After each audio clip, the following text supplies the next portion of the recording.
ఓం శ్రీ సద్గురు చరణారవిందాభ్యాం నమః.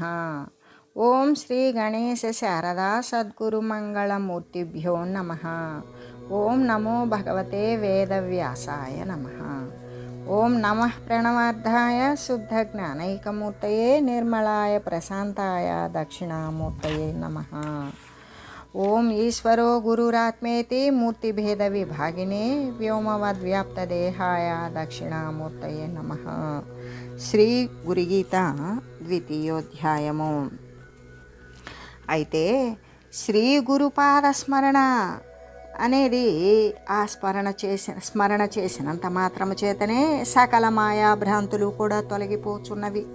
ఇంకా కూడా అవి పరబ్రహ్మ స్వరూపమైనటువంటి ఆత్మ యొక్క సుఖస్వరూపము ఇట్టిదే అని సులభంగా బోధించి జనులను ఎవరైతే ఆశ్రయిస్తారో అటువంటి వారిని జ్ఞానస్వరూపులుగా చేస్తూ ఉన్నవి. ఆ చేసేటువంటి శ్రీ గురుదేవుని యొక్క పరమ ప్రయోజన జనకములైన మరి శ్రీ పాదార విందాలను గురించి నేను సకల అజ్ఞాన దుఃఖ సంతతి కూడా నశించిపోయేదానికోసం నేను మొక్కుచూ ఉన్నాను. ఈ విధంగా శ్రీ గురు పాదార వింద స్మరణము అనేటువంటిది సర్వ అజ్ఞాన సంసార మోహము అనేది ధ్వంసమయ్యేలాగా ధ్వంసం అవ్వడమే కాకుండా ఆనంద స్వరూపాత్మ అనేటువంటిది సుఖముగా తెలియడం కోసం ఉన్నది అని తెలియజేస్తూ, అంతేకాదు ఇక్కడ ఏ విధంగా అంటే జనస్య గులికాయమానం అంటే సంసార కాలకోట విషయం యొక్క హరణం కోసం, ఈ సంసారము అనేటువంటిది నశించడం కోసం శ్రీ గురుదేవుని యొక్క పాదార విందము ఏ విధంగా పనిచేస్తుంది అంటే ఇక్కడ మనకేమని చెప్తూ ఉన్నారు అంటే గులికాయమానం జ్ఞాన గులికలాగానే ఉన్నది.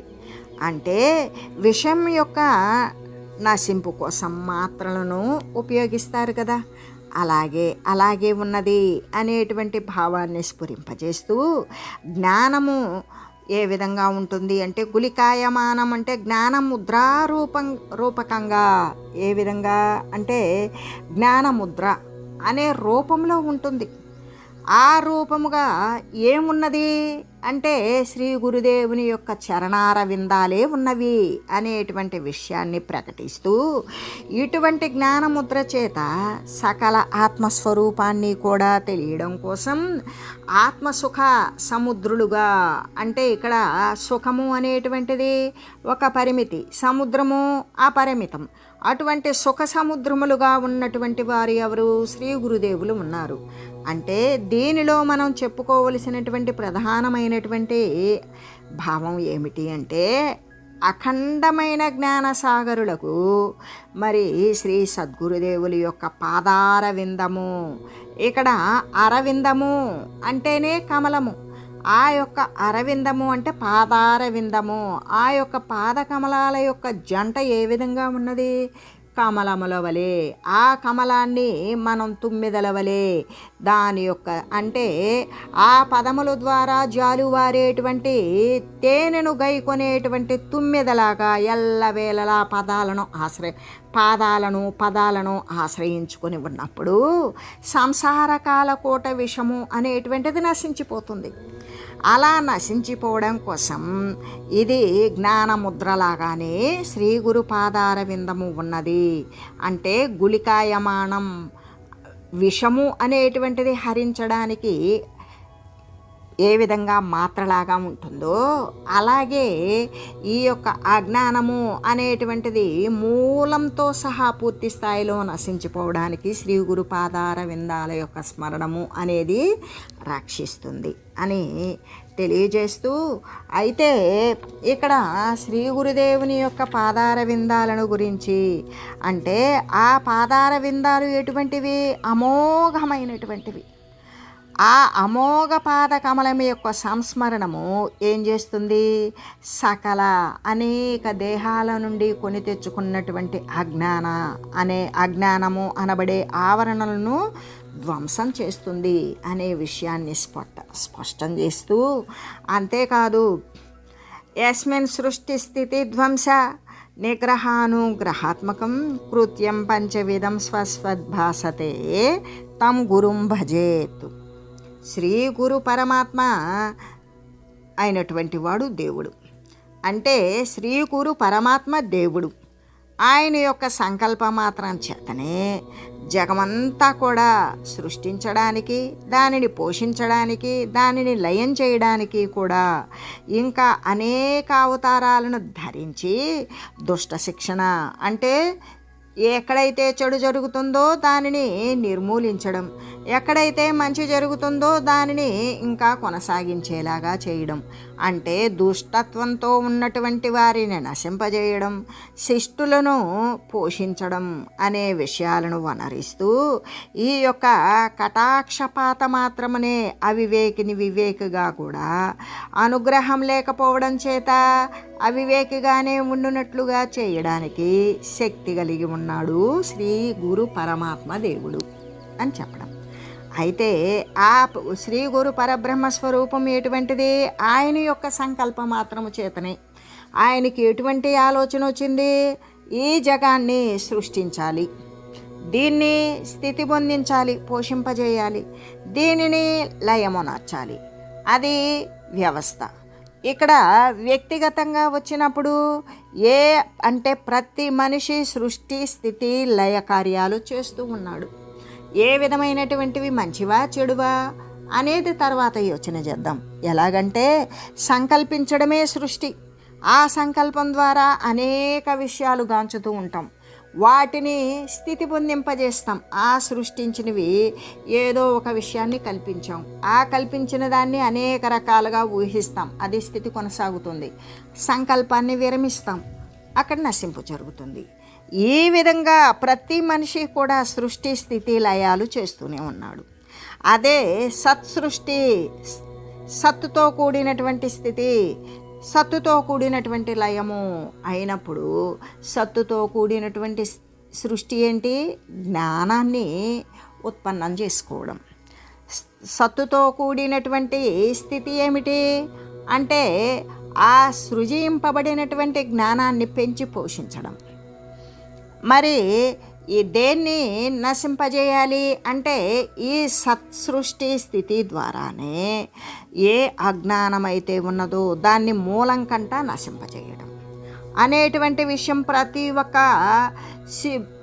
గురుదేవుని ఆశ్రయించిన ప్రతి ఒక్క శిష్యుడు, సజ్ఞానముతో ఉన్నటువంటి ప్రతి ఒక్కడు కూడా ఇదే చేస్తూ ఉంటాడు. అయితే దీనినే జ్ఞాన సంబంధమైనటువంటి ప్రయత్నం, దీనినే అనుష్ఠానము అని తెలియజేస్తూ, అంతేకాదు ఇక్కడ శ్రీ గురుదేవుడు ఎటువంటి వాడు అంటే రజోగుణయుక్తుడై, అంటే బ్రహ్మను అధిష్టాన దేవతగా చేసుకొని ఈ యొక్క సృష్టి రచన గావిస్తూ ఉన్నాడు. అంటే ఇక్కడ విష్ణు రూపుడై సత్వగుణాన్ని ఆశ్రయించుకొని ఆ సృజింపబడిన విషయాన్ని పెంచి పోషిస్తూ ఉన్నాడు. అలాగే మరి తామసికమైనటువంటి గుణాన్ని ఆశ్రయించుకొని రుద్రరూపుడై మరి లయ కార్యాన్ని, వినాశన కార్యాన్ని చేస్తూ ఉన్నాడు. ఇవన్నీ చేయడానికి శ్రీ గురు పరమాత్మే, అంటే త్రిమూర్తులుగా కూడా ఈ మూడు గుణాలను ఆశ్రయం చేసుకొని సృష్టి స్థితి లయ కార్యక్రమాలు చేస్తూ ఉంటాడు. అంటే అనేక అవతారాలు ధరించి, ఇక్కడ అవతారాలు ఎక్కడ ధరించాడు అంటే విష్ణు రూపుడై పోషించాడు, మరి బ్రహ్మరూపుడై సృష్టించాడు, మహేశ్వర రూపుడై నాశనం చేశాడు. ఇటువంటి మరి దుష్ట శిక్షణ, శిష్ట రక్షణ అనేటువంటి ఈ శిష్టులను పాలించడం, జ్ఞానాన్ని ఉద్ధరించడం, జ్ఞానాన్ని కొనసాగించడము చేస్తూ తన యొక్క కటాక్ష పాత్ర మాత్రము చేత, అంటే తన యొక్క కటాక్షము అంటే కటాక్షము అంటే చూపు యొక్క చివరి అంచు నుండి చూడబడేటువంటి అది పాతము ఒక్కసారిగా గుమ్మరించినట్లుగా వచ్చినప్పుడు అవివేకిని వివేకిగాను, అంటే ఒక్కసారి ఏమీ తెలియని తోటకాచార్యుని మరి ఒక్క దృగ్దీక్ష అనేటువంటి దానితో కటాక్ష పాతము చేత శ్రీశంకర మరి భగవత్పాదులు, శ్రీశంకర గురుదేవులు ఆయన ఏం చేశారు? తన శిష్యుడైనటువంటి కేవలం సేవా భక్తి మాత్రమే తెలిసి విద్యను అనుసరించలేకపోయినటువంటి ఆయనకు ఆ జ్ఞానాన్ని పూర్తి స్థాయిలో నశింపజేసి జ్ఞానమే పరివేష్టించబడినటువంటి స్థితిలో రూపుదిద్దారు. దేని ద్వారా? ఆయన యొక్క కటాక్షపాతం చేత. అంటే ఒక్కసారిగా జ్ఞానాన్ని వర్షింపజేయటం లేదా కుమ్మరించి వేయడం, ఈ విధంగా చేసినట్లుగానే అయితే శ్రీ గురుదేవుడు ఎటువంటి వారిని అంటే అవివేకిని, తనను నమ్మి ఉన్నటువంటి వాడికి అజ్ఞానం పోలే. తనకి సేవ చేసేటువంటి వాడు తను మాత్రమే మూలము అనుకొని తనకు సేవ చేసేటువంటి శిష్యుని యొక్క అజ్ఞానాన్ని ఒక్కసారిగా కటాక్షపాతము చేత, కడగంటి చూపు చేత, ఒక్కసారి ఆ అనుగ్రహ వీక్షణ భాషణము చేత కానీ, అంటే వాగ్దీక్ష, దృగ్దీక్ష, మంత్రదీక్ష అనేటువంటి దీక్షలలో ఈ యొక్క దృష్టి ప్రసరించడం చేత దాని ద్వారానే ఈ యొక్క మరి దాని యందు మరి ప్రసరింపబడి ఒక్కసారిగా జ్ఞానవంతుడైపోవడం.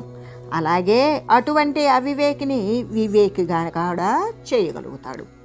లేదు, వారి పట్ల ఎటువంటి అనుగ్రహము లేదు అంటే అనుగ్రహం లేకపోవడానికి కారణం వానికి మరి పూర్తి నమ్మకము, విశ్వాసము, భక్తి అనేది ఉన్నా తగినంత లేకపోయిన కారణం చేత శ్రీ సద్గురుదేవునికి అనుగ్రహం ఉండదు. ఆ అనుగ్రహం లేని కారణం చేత ఆ అవివేకిని అవివేకిగానే ఉండునట్లుగా చేయగలుగును. అటువంటి శక్తి కలిగిన వాడే శ్రీ సద్గురుదేవుడు. అంటే ఎప్పుడూ కూడా ఈ దివ్యశక్తి శ్రీ సద్గురు పరమాత్మ యందు నెలకొని ఉంటుంది. అంటే ఇక్కడ ఇచ్ఛాశక్తి, జ్ఞానశక్తి, క్రియాశక్తి అనేటువంటి శక్తుల యొక్క మూలము చేతనే సృష్టి, స్థితి, లయ కార్యాలైనటువంటి సత్వరజస్తమో గుణాలను ఆశ్రయించుకుని చేయగలిగిన ఆయన మరి అవివేకులను కూడా తన యొక్క అనుగ్రహం ఉన్న ఎడల తక్షణమే వివేకులుగా మార్చివేస్తాడు. అజ్ఞానులను జ్ఞానులుగా మార్చివేస్తాడు. అదే అనుగ్రహం లేని కారణం చేత ఆ అజ్ఞాని అజ్ఞానిగానే ఉండిపోతూ ఉంటాడు. అటువంటి శక్తి ఎవరికి ఉన్నది? శ్రీ గురు పరబ్రహ్మ స్వరూపానికే ఉన్నది. ఎప్పుడైతే ఈ దివ్యశక్తి అనేటువంటిది శ్రీ సద్గురు పరమాత్మ యందు నెలకొనే ఉంటుంది. అదే మంచి ఉపాధ్యాయుడైతే ఏం చేస్తాడు అంటే తను అదనమైనటువంటి క్లాస్ తీసుకొని ఇంకా అదనంగా తను మరి క్లాసుని పెట్టి అతను బోధించవలసినటువంటి పాఠ్యాంశాన్ని పూర్తి చేస్తాడు. అర్థం కాకపోతే 1-2 సార్లు మళ్ళీ రిపీట్ చేసి రివిజన్ చేయించి మరీ చెప్తాడు. అర్థం కాకపోతే అడగమని చెప్తాడు. అదే కనుక నేను చెప్పవలసింది చెప్పాను, నా పాఠ్యాంశాలు నేను ఈ సబ్జెక్ట్ అంతా కూడా నేను పూర్తి అవజేశాను, ఇదంతా చదువుకోవాల్సిన బాధ్యత మీదే అని వదిలేసేటువంటి ఉపాధ్యాయుని యొక్క స్టూడెంట్స్ ఎలా ఉంటారు? తక్కువ మార్కులు లేదా అక్కడికక్కడ మార్కులు వస్తాయి. ప్రత్యేకమైనటువంటి శ్రద్ధ తీసుకున్నటువంటి మాస్టారు దగ్గర ఉన్నటువంటి విద్యార్థులు ఏ విధంగా ఉంటారు అంటే వారు ప్రతి దాని యందు కూడా చాలా ఉత్తీర్ణత కలిగి, తెలివితేటలు కలిగి ఉంటారు. అంటే అక్కడ ఎవరిది అంటే విద్యార్థి యొక్క ఆసక్తిని కలగజేసేటువంటి ధర్మం ఆ యొక్క ఉపాధ్యాయుని యందు ఉంది. అంటే వానిలో ఉన్నటువంటి మందబుద్ధిని తొలగించేటువంటి మరి బాధ్యత కేవలం ఆ యొక్క ఉపాధ్యాయునిదే. ఆ మందబుద్ధి తొలగితే ఆ విద్యార్థి ఎటువంటి వాడు కూడా సూక్ష్మగ్రహే. అంతేకాని కొంతమంది మొద్దుల్లాగా, కొంతమంది ఉత్తమ శ్రేణిలో, కొంతమంది మధ్యమ శ్రేణిలో, ఈ విధంగా ఇన్ని రకాలైనటువంటి ఉత్తీర్ణతలు ఎందుకు జరుగుతూ ఉన్నవి అంటే ఒకంత మందగ్రాహ్యంతో ఉన్నటువంటి విద్యార్థి అందుకోకపోతే వానికి ప్రత్యేకమైనటువంటి విషయంలో వానికి బోధపడేటట్లు చెప్పగలిగినటువంటి సమర్థత, ఆ సహనము ఉన్నటువంటి ఉపాధ్యాయుని బాధ్యత మీద ఆధారపడి ఉన్నప్పుడు ఆ మందభాగ్యుడైనటువంటి మందమతి అయినటువంటి విద్యార్థి కూడా మంచి ఉత్తమ శ్రేణిలో వాడు ఉత్తీర్ణుడవుతాడు. ఆ విధంగానే చెబుతూ అంటే ఇక్కడ ఎవరిది ఎక్కువగా ప్రాధాన్యత అన్నప్పుడు ఈ ప్రాధాన్యత విద్యార్థులను తీర్చిదిద్దటంలో ఉపాధ్యాయులదే ప్రాధాన్యత అన్నట్లుగానే ఇక్కడ అజ్ఞానిని కూడా జ్ఞానిగా మార్చగలిగినటువంటి సత్తా, సమర్థత ఎవరికి ఉన్నది అంటే శ్రీ సద్గురుదేవునికే అటువంటి అవివేకిని అవివేకగానే ఉంచేటట్లు లేదా అనుగ్రహం కలిగితే అవివేకిని వివేకగా మార్చగలిగినటువంటి చేయడానికి శక్తి కలిగి ఉంటున్నాడు శ్రీ సద్గురుదేవుడు. అయితే ఆయన దగ్గర ఈ దివ్యమైన శక్తి ఎప్పుడూ కూడా అది నెలకొనే ఉన్నాడు, అది నిలయమయ్యే ఉంది ఆయన యందు. అంటే ఆయన యొక్క సంకల్పీయ శక్తి, అంటే ఆయన ఈ విధంగా ఆలోచన చేసినటువంటి దాని ద్వారానే ఆ మహిమ ప్రభావము చేతనే సృష్టి, స్థితి, లయము, నిగ్రహము, అనుగ్రహము అనే 5 రకాలైనటువంటి జగత్తు యొక్క కార్యాలు కూడా జరుగుతూ ఉన్నవి. ఏ విధంగా అంటే సృజన కార్యక్రమం, పోషణ జరిగేటువంటి కార్యక్రమం, వినాశము జరిగేటువంటి కార్యక్రమం, వాటిని నిగ్రహించటం, వాటి పట్ల అనుగ్రహం చూపడం. ఈ 5 కార్యాలు అంటే ఇవన్నీ కూడా జగత్ సంబంధమైన కార్యాలే. ఈ జగత్ సంబంధమైన ఈ 5 కార్యాలు చేయటానికి కూడా సర్వసమర్థుడు శ్రీ సద్గురుదేవుడే. అయితే ఆ శ్రీ గురు పరంధాముడు తప్ప మరి వేరే ఎవరైనా ఉన్నారా అంటే ఎవ్వరూ లేరు. ఎవ్వరు ఉన్నా కూడా ఈ విషయాన్ని గురించి ఇంత సుఖావబోధకంగా ఎవరు తెలియజేస్తారు అంటే ఉపాధ్యాయుడు విద్యార్థికి బోధించినట్లుగానే వాడికి ఉపాధ్యాయుని యొక్క బోధనలో ఉన్నటువంటి చమత్కారం వల్లనే ఆ విద్యార్థి మందశక్తి అనేది అణిచివేయబడి వానిలో తీవ్రతరమైనటువంటి తెలివి విజృంభించి ఉపాధ్యాయుడు చెప్పేటువంటి విషయాన్ని గ్రహించగలుగుతాడు. అలాగే ఇక్కడ శ్రీ సద్గురుదేవుని యొక్క మహిమా ప్రభావము చేతనే ఈ జగత్తులో ఉన్నటువంటి ఎవరైతే జ్ఞానము మాత్రమే కావాలి అనుకున్న ప్రతి ఒక్కరికి కూడా ఈ యొక్క అనుగ్రహము, నిగ్రహము, లయము, స్థితి, సృష్టి అనేటువంటి సృష్టి, స్థితి, లయ, నిగ్రహ, అనుగ్రహాలు అనే 5 రకాలైనటువంటి జగత్ కార్యాలు కూడా జరుగుతూ ఉన్నవి శ్రీ సద్గురు పరంధాముడు వలనే. అయితే శ్రీ గురు పరంధాముడు తప్ప మరి ఇంకెవరైనా ఉన్నారా ఈ విధంగా చేయడానికి? అంటే ఇంకెవరినైనా శరణు పొందితే, గురువు కాకుండా ఇంకెవరినైనా సరే శరణు పొందితే ఈ విషయాలనేవి మనకి బోధిస్తారా? ఈ విషయాలను మనకు తెలియజేస్తారా అంటే మరి ఇంకెవ్వడూ కూడా భూమిలో లేడు. శరీరాన్ని ధరించి మరి శారీరక సంబంధమైన అవస్థలను గురించి సత్యాన్ని బోధించి అబద్ధమైన వాటిని ఇవి అబద్ధము అని స్ఫుటీకరించి సత్యం వైపు పయనింపజేసి శాశ్వతనందు లీనమయ్యేటట్లు చేయగలిగినటువంటి సత్తా ఎవరికి ఉన్నది అంటే శ్రీ సద్గురుమూర్తికి మాత్రమే ఉన్నది. ఆయన గురు పరంధాముడు, పరమమునందు నిలయమై ఉన్నవాడు. అందుకే శ్రీ సద్గురుదేవుడు మాత్రమే అందుకు తగినవాడు, అంతకమించి మరొకడు లేనే లేడు అని అటువంటి శ్రీ సద్గురుదేవుని అనుగ్రహం కోసం ఎల్లవేళలా కూడా భజించాలి. ఎవడైతే కీర్తిస్తూ, భజిస్తూ, స్మరిస్తూ, మననం చేస్తూ ఈ విధంగా అంటే అష్టవిధాలైనటువంటి ఏ భక్తులు అయితే ఉన్నాయో వాటిని అనుసరిస్తూ ఉంటాడో అటువంటి వాడు మాత్రమే శ్రీ గురు పరమాత్మ సర్వశక్తి సంపన్నుడు అనే విషయాన్ని గురించి తెలుసుకుంటాడు. తెలుసుకున్నటువంటి వాడే అంతేకాదు పాదాబ్జే సర్వ సంసార దావకాల నలం స్వకే బ్రహ్మరంధ్రే స్థితాంభోజ మధ్యస్థం చంద్రమండలం అంటే శ్రీ గురుదేవుని యొక్క పాదార విందమందు అంటే శ్రీ సద్గురుదేవుని యొక్క పాదాలయందు సకల సంసార దుఃఖ సమూహం యొక్క నిశేష ధ్వంసం కోసం మహాభయంకర దావాగ్నిని ధరించి ఉన్నాడు. అటువంటి వాడు అయినా అంటే శ్రీ సద్గురుదేవుడు పాదాలు పెట్టిన చోటంతా కూడా సకల సంసార దుఃఖాలు కూడా నశించుచున్నవే అని, సకల జ్ఞాన ఐశ్వర్యాదులు కూడా కలుగుచున్నవి అనే తెలియాలి. ఏ విధంగా అంటే శ్రీ గురుదేవుని యొక్క పాద అరవిందమందు ఆ పాద చరణ కమలాలు ఎక్కడైతే ఉంచబడతాయో అక్కడ ఎందుకు అంటే శ్రీ సద్గురుదేవుని యొక్క శరీరం ఆ స్వరూపం ఎటువంటిది అంటే జ్ఞానముతో నింపబడింది. అది పూర్తి స్థాయిలో చూచిన, స్పర్శించిన, దర్శించినా కూడా అనేక మరి అజ్ఞానజనితమైనటువంటి భ్రాంతులు నశించిపోతాయి.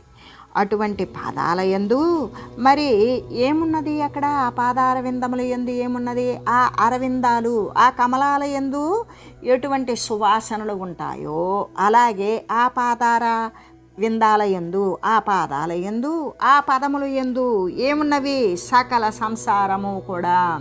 అంటే అనేక జన్మల నుండి ప్రోధి చేసుకొని వచ్చినటువంటి పుణ్య పాప విశేషాల వైభవము చేత ఆ యొక్క మరి ఉపాధి బలము చేత ఉన్నటువంటి ఏ సంసార దుఃఖాలైతే ఉన్నవో, మరి అనేక పర్యాయాలు దుఃఖం వచ్చినప్పుడల్లా నేను చేస్తే బాగుంటుంది, నాకు ఉండి ప్రయోజనం లేదు అని అనుకుంటూ ఉంటాం.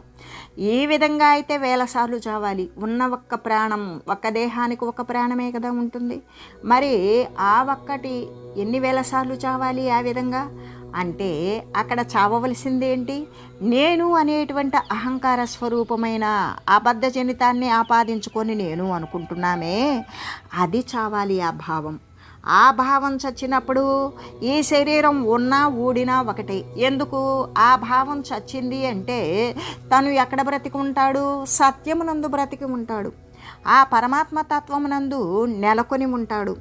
అటువంటి ఈ సంసార దుఃఖ సమూహం యొక్క నిశేష ధ్వంసం ఎప్పుడు జరుగుతుంది అంటే శ్రీ గురు చరణాలను ఆశ్రయించినప్పుడు మాత్రమే ఏమాత్రము శేషము మిగిలి ఉన్నటువంటి నశింపు అనేది జరుగుతుంది. ఏమి నశింపు? జన్మలకు కారణములైనటువంటి ఆ జ్ఞాన గ్రంథులు, వాసనలు ఏవైతే ఉంటాయో వాటినే కదా సంస్కారాలు అంటాము. అవన్నీ కూడా ఆ దుష్ట సంస్కారాలన్నీ నశించిపోతాయి.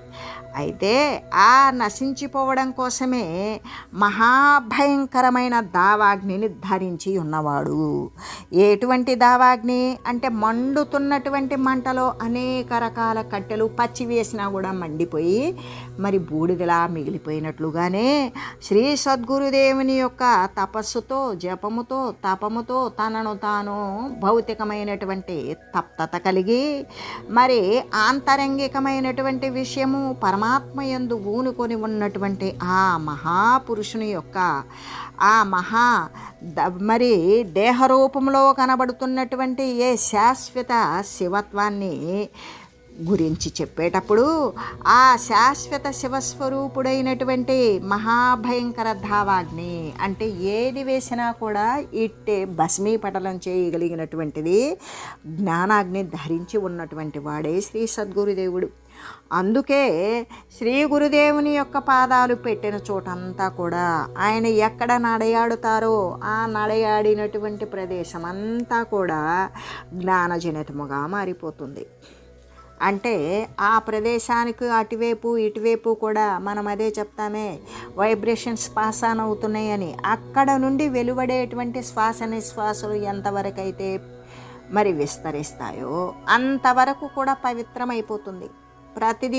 అటువంటి సాధుమూర్తి ఎక్కడ నడయాడారో ఆ ప్రదేశమంతా పవిత్రమైపోతుంది. ఆ ప్రదేశమునందు శ్రీ సద్గురుమూర్తి నడయాడి వెళ్ళిపోయిన తర్వాత మరి ఆ ప్రదేశమునందు ఎవరైనా ప్రవేశిస్తే వారికి ఉన్నటువంటి కాఠిన్యము, క్రూరత్వము నశించి వారు కూడా సాధుజనులుగా మారి సత్తునందు ప్రవేశించేటువంటి సన్మోక్ష తత్వాన్ని సముపార్జించుకోవడం కోసం వాళ్ళు కూడా సుజ్ఞానులుగా మారేటువంటి అవకాశాలే ఎక్కువ అని తెలియజేస్తూ, అంటే శ్రీ సద్గురు స్వామి దావాగ్నిని ధరించి ఉంటారు కాబట్టి ఆయన అడుగుపెట్టినటువంటి చోటంతా కూడా సకల సంసార దుఃఖాలు నశించిపోతాయి. ప్రతి ఒక్కరికి కూడా ఆ అడుగు తీసిన ప్రదేశంలో ఎవరైతే నిలబడి ఉన్నారో వారికి ఈ యొక్క శరీరాల యందు విరక్తి పుట్టి మరి ఈ శరీరానికి అతీతమైన స్థితి, భగవత్ స్థితి, దాని యందు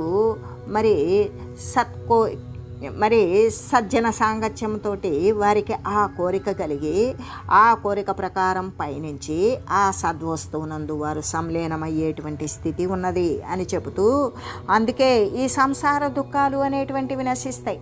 సంసార దుఃఖాలు నశించినవి అంటే వాడికి శరీరము యొక్క రాకపోకలు ఆగిపోయినవి అనే కదా చెప్పడం. అందుకే అటువంటి సకల జ్ఞానముతో కూడినటువంటి ఐశ్వర్యాదులన్నీ కూడా కలుగు చేస్తూ ఉంటాడు అని తెలియవలేను. అంటే శ్రీ సద్గురుమూర్తి యొక్క సమర్థత ఎటువంటిది అంటే ఇంత అని చాటడానికి ఒక పరిమితమైనటువంటి వస్తువు కాదు, ఆ పరిమితమైనటువంటిది అంటే సాక్షాత్తు శ్రీ సర్వవ్యాపకత్వమే అని తెలియాలి. అంత మాత్రమే కాదు, ఓం మంగళం శ్రీ గురుదేవాయ మహనీయ గుణాత్మనే సర్వలోక శరణ్యాయ సాధురూపాయ మంగళం. ఓం లోక సమస్త సుఖినో భవంతు. ఓం శ్రీ సద్గురు పరబ్రహ్మార్పణమస్తు. ఓం తత్సత్.